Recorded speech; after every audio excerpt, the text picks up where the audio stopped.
Allô, j'espère que tu vas bien. Aujourd'hui, une petite guidance pour connaître les énergies générales des 7 prochains jours. J'aime pas dire de la prochaine semaine parce qu'on peut être aussi productif le lundi que le dimanche, par exemple. Donc, c'est en fonction de nos énergies, de comment on se sent fatigué, reposé ou pas. Donc voilà. Juste, c'est ça. Les énergies générales personnelles, hein, parce que les énergies générales mondiales, ça me tente pas de faire les énergies générales mondiales. J'accepte et ne reçois que de la pure lumière divine unifiée et rien d'inférieur à mon plus haut plan vibratoire. Merci. Je demande protection à mes guides de pure lumière divine unifiée, ainsi qu'à mes anges gardiens de pure lumière divine unifiée. Merci. Donc c'est ça. Qu'est-ce qui nous attend au niveau personnel pour les énergies générales des 7 prochains jours? Ok. Peu importe quand est-ce que tu regardes la vidéo, je demande pour les énergies générales des 7 prochains jours. Donc, qu'est-ce qui nous attend? Quel est le message? Est-ce qu'il y a-t-il quelque chose que l'on doit savoir, une direction dans laquelle on doit aller, quelque chose en particulier? Ok, un message, une communication, une action à poser, une prise de conscience à avoir, quelque chose. Ok, c'est parti. Les énergies générales des 7 prochains jours au niveau personnel, s'il vous plaît, au niveau personnel. Oh my god. Ok, merci. Bon, on va voir. Je fais rarement ça parce que je préfère que les cartes sautent, mais là je viens carrément de le voir comme ça. Donc si je viens de le voir comme ça, allons-y comme ça. Ok. Ok, 3 tas. Ok. Ok, 3 tas. Parfait.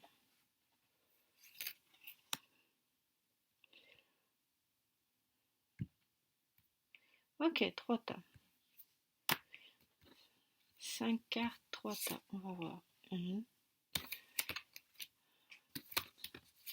2, 3, 4, 5. 1, 2, 3, 4, 5. Bon, ok. C'est quoi ça? Impasse. Ok. Bon, ok. Les énergies générales pour la semaine à venir. Nous avons impasse et réflexion. Donc, qu'est-ce qui se passe? On a 3 choix, 3 tas, donc 3 messages. Je ne l'avais pas prévu, donc j'ai pas sorti de pierre, je les ai même pas proches. Et donc, on a impasse et réflexion. Parfait. Donc, impasse, réflexion. Ok, impasse, je viens de le catcher. Réflexion, commencement. Donc, c'est à vous de choisir le tas que vous voulez. Il y a le tas impasse. Qu'est-ce qui se passe? Le conseil pour une impasse. Le tas de ceux qui choisissent réflexion. Vous êtes en pleine réflexion à propos d'un sujet. Vous allez avoir une prise de conscience, une réponse. Et ici, il y a le commencement. Ça, c'est pour les personnes qui se demandent si elles sont en train... Qu'est-ce qu'elles doivent faire pour commencer un projet? On va commencer par le commencement. De toute façon, c'est exactement la même chose. Alors, j'ai l'égarement. Le sacrifice, ok, ce sont les énergies qui sont déjà sorties. La purification, la vigilance et l'échec. Ben, pour un commencement, c'est une belle fin. Mais c'est vrai, je veux dire, c'est pas... Donc en fait, ce qu'on nous dit, pour les personnes qui ont choisi le commencement, c'est qu'il y avait un égarement. Euh, Il y avait un égarement. Pourquoi? Parce qu'on était dans le sacrifice de soi. Donc à partir du moment où on est plus centré sur soi, qu'on ne pense plus à soi, à ce que l'on veut, soit ce que l'on ressent, si on est fatigué, pas fatigué, ce que l'on a envie de matérialiser, ce que l'on vit, ce dont on a besoin, ce dont notre corps a besoin, les aspirations profondes, on est dans un sens, on est dans l'égarement parce qu'on n'est plus recentré sur soi. L'alignement, le centrage sur soi, c'est, selon ma vision des choses, essentiel à vivre ce que nous avons à vivre qui nous sommes et à se délester, purifier et enlever, élaguer toutes les programmations, les impuretés. Il faut juste se recentrer sur soi dans le sens, ok, moi je suis ça, je vibre ça. La société me dit ça, non, ça vibre pas avec moi en toute honnêteté, en toute transparence. Donc ça, je le refuse.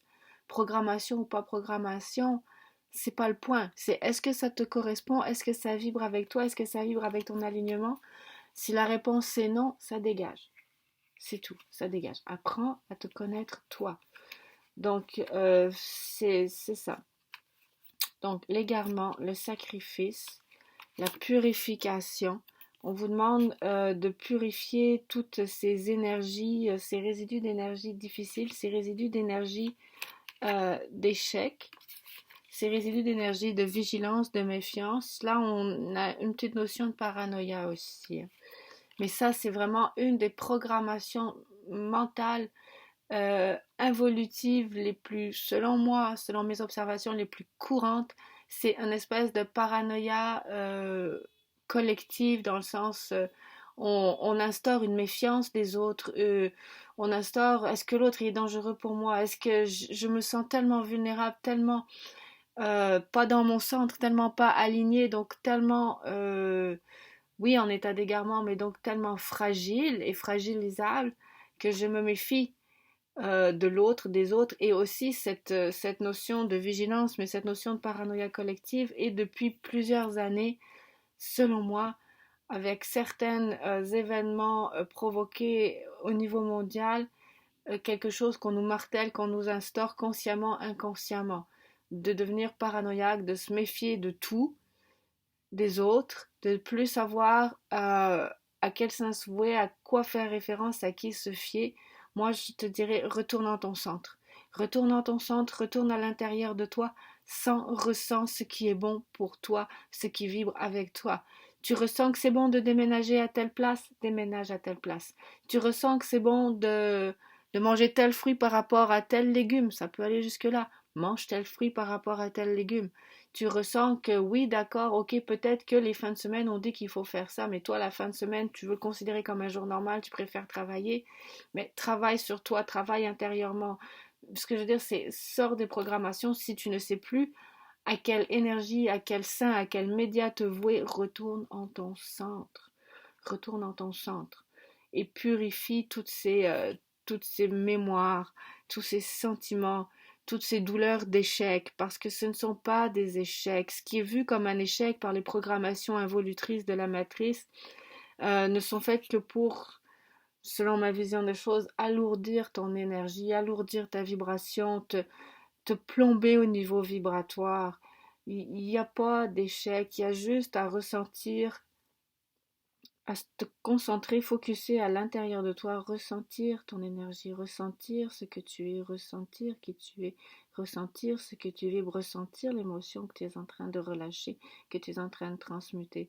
Juste ressentir, calmer le mental, mettre un espace entre la réaction programmée du mental et l'action qui en découle.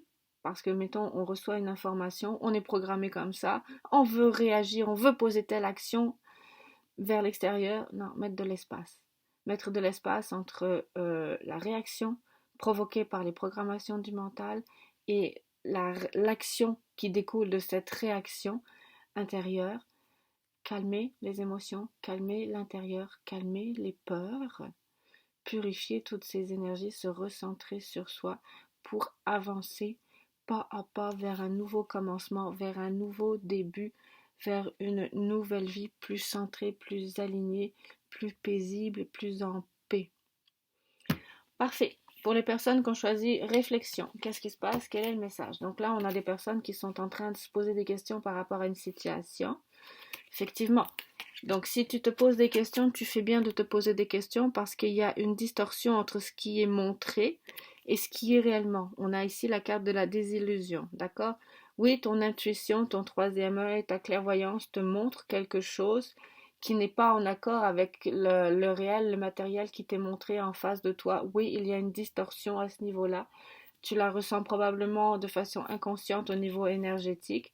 Oui, il y a quelque chose. Oui, les énergies de jalousie que tu ressens, parce qu'elles ne sont pas forcément montrées, sont bel et bien réelles. au sein de ton couple, parce que là nous avons la maison, avec ton ou ta partenaire de vie, mais là observe que nous avons une femme ici qui est en réflexion par rapport au comportement d'un homme au sein de son foyer familial.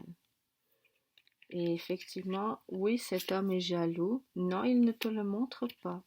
Mais tu vois bien, tu ressens bien quelque chose d'anormal. Oui, il y a bel et bien une désillusion là-dessus. Mets de la conscience là-dessus. Mets de la conscience sur ça. Je m'explique. Ok, donc là, on est en train de te dire, pour les énergies générales des 7 jours à venir, ok, oui, oui, oui. Il y a, au niveau vibratoire, au niveau énergétique, il y a une distorsion et consciemment ou inconsciemment, tu la ressens bien. Tu te dis, ça marche pas, il me dit qu'il m'aime, je suis la plus belle, la plus forte, la plus fine, la plus intelligente, il veut me marier, il veut qu'on bâtisse une vie ensemble, une vie à deux ensemble. Ça se peut, oui. Cette personne-là, par contre, peut-être qu'elle veut aller un peu vite, peut-être que cette personne-là est jalouse, peut-être que en fait c'est entre guillemets trop beau pour être vrai, il est trop pressant en pressant et il a peut-être besoin d'une deuxième ressource financière pour payer ses dettes ou il a peut-être besoin de se sécuriser. Donc oui, il y a quelque chose à flairer, il y a une anguille sous roche, il y a un nœud énergétique sur lequel on te demande de mettre de la conscience, dans le sens où cette situation, qui est probablement répétitive dans ta vie, comme un pattern, ça n'est pas un hasard. Il y a quelque chose que tu dois voir là-dedans. Il y a quelque chose que tu dois mettre en conscience. Il y a quelque chose que tu dois éclairer. Ça se peut que ce soit une blessure de l'enfance. Ça se peut que ce soit un nœud énergétique d'incarnation simultanée. Mais il y a quelque chose. Quelque chose que tu dois voir, que tu dois mettre en conscience. C'est quelque chose qui est lié à un nœud énergétique familial ou de l'enfance ou d'incarnations simultanées qui t'appartiennent ou de ta lignée générationnelle, transgénérationnelle. Mais là, oui, il y a quelque chose à mettre en lumière, à mettre en conscience. Et c'est une blessure, d'accord? Puisqu'on te dit, oui, ton intuition est bonne, entre guillemets, j'aimerais dire, arrête de réfléchir à la situation. Oui, tu l'as vu, c'est trop beau pour être vrai. Oui, tu l'as vu, il y a anguille sous roche. Oui, ton intuition t'a prévenu. Cet homme, dans cette relation qui veut bâtir un foyer avec toi, va trop vite. Ok, il y a quelque chose qui ne joue pas. Oui, tu l'as vu. Maintenant, arrête de réfléchir. Essaye d'émerger ça. Essaye de laisser le nœud énergétique émerger à ta conscience. Et peut-être que tu vas voir que, mettons, comme, ok, je me recentre dans mon fort intérieur, je calme mon mental, je laisse les émotions ou les prises de conscience arriver à moi et peut-être que tu vas voir que c'est un pattern répétitif que tu as toujours fait, que tu fais encore et qu'il faut au niveau énergétique nettoyer. Rien que le fait d'en prendre conscience, ça nettoie le nœud énergétique. Ou peut-être que tu vas te dire, oh my god, je suis en train de reproduire le schéma de telle tante ou de telle arrière-grand-mère ou autre au niveau de ses relations affectives.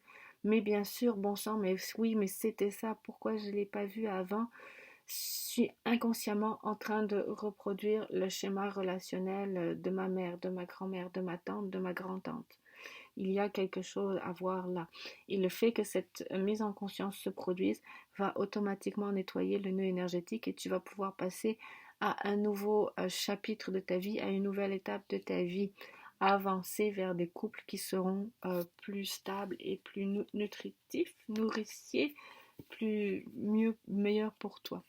Maintenant, pour ceux qui ont choisi l'impasse, donc, le point, les énergies cette semaine, dans les 7 prochains jours, pour ceux qui se trouvent devant une impasse, le conseil est que tu es protégé, parce qu'on a ici la protection. Oui, tu es dans une impasse, mais tu es protégé, tu vas avoir une solution qui va te venir de façon intuitive, donc créative. Là, on a la tristesse. Effectivement, tu es dans une impasse, moi je dirais, je viens de l'entendre, tu es dans une impasse par rapport à un lien d'âme. Ça ne se fait pas. Ça n'a pas joué, ça n'a pas matché. L'univers a mis un stop à cette relation-là. C'est pour ta protection. Maintenant, effectivement, oui, tu es triste à propos de ça. Je dirais, laisse sortir la tristesse, laisse sortir les pleurs, parce que c'est une des façons de transmuter et d'évoluer vers autre chose. Non, on ne te donnera pas la réponse à savoir est-ce que tu vas revoir cette personne ou pas. Euh, mais sache que dans tous les cas, il y a une fidélité au niveau du cœur. Donc le message ici est oui par rapport à un lien d'âme. C'est un lien sentimental, amoureux. Tu es dans une impasse. C'est une protection. Tu es protégé, vous êtes protégé. C'est une protection pour toi d'être dans cette impasse-là parce qu'il y a des émotions à transmuter. Il y a des émotions à laisser émerger qui sont de l'ordre de la tristesse, de la perte effectivement d'un être aimé. Ça, c'est l'énergie à transmuter. On te dit clairement que le papillon, c'est la transformation, la transmutation, l'évolution. On te dit clairement que oui, c'est ça que tu as à faire. Transmuter ces énergies de tristesse par rapport à cet amour perdu dont tu as l'impression que tu ne pourras jamais te relever, probablement parce que c'était le premier de ta vie, tout comme c'est le premier de ton processus d'incarnation. Ça se peut que ce soit aussi fort que ça. Et non, on ne te donnera pas la réponse à savoir si tu dois aller vers une autre relation ou à savoir si cet homme, cette femme, cette personne dans laquelle tu es en lien d'âme va revenir. On ne te donnera pas la réponse. Tout ce qu'on te dit, c'est transmute. Transmute la tristesse, transmute l'énergie. Peut-être que c'est pas encore fixé d'aller vers un nouveau partenaire ou de transmuter en solitaire et de voir si cette personne revient ou pas. On ne te donne pas la réponse. Tu ne le sauras pas. Ce qu'on te demande ici, c'est de transmuter. Et par contre, sache que cette personne, cet esprit t'aime. Tu l'aimes, il t'aime. C'était probablement un des premiers amours de ta vie et il t'aime, il t'oubliera pas, il t'a pas oublié. Il y a une fidélité de cœur qui est là, une fidélité d'engagement qui est là et qui restera, même si les deux sont en vie et qu'on ne nous donne pas la réponse, les deux ne sont pas réunis. Peut-être aussi que la réunion n'est pas le but de cette incarnation. Je ne sais pas, la réponse n'est pas là et j'ai vraiment aucun feeling à propos de ça. Maintenant, ce que je sais, c'est que sache que cet esprit, ce lien d'âme, ce lien spirituel dans lequel tu es, cet esprit t'aime, t'es fidèle et te sera toujours fidèle au niveau de l'esprit. Ce qui ne veut pas dire que dans la matière, au niveau du corps et des nœuds énergétiques dans l'âme, il n'y a pas de choses à transmuter. Pardon. Et en fait, le message est oui, effectivement, il y a des choses à transmuter au niveau du lien, du lien énergétique et de cette relation spirituelle. Et la réponse est non, tu ne sauras pas si tu vas le revoir un jour et non, tu ne sauras pas si tu dois t'engager dans une autre relation. Ce qu'on te demande, c'est de rester dans le présent et de transmuter. Donc voilà, c'était imprévu, impromptu. J'ai eu, entre guillemets, les directives des messages à suivre en même temps que je faisais la guidance, que je battais les cartes. Donc j'espère que ces messages pourront t'aider à répondre à tes questions. Sache que ce sont les énergies qui t'attendent dans les 7 prochains jours, que tu aies choisi l'impasse, la réflexion ou le commencement. Puis peut-être que tu peux l'étaler sur 21 jours en mettant peut-être un choix en premier, revenant voir la vidéo pour un deuxième choix ou un troisième choix. Voilà, je te souhaite une excellente semaine. Bye.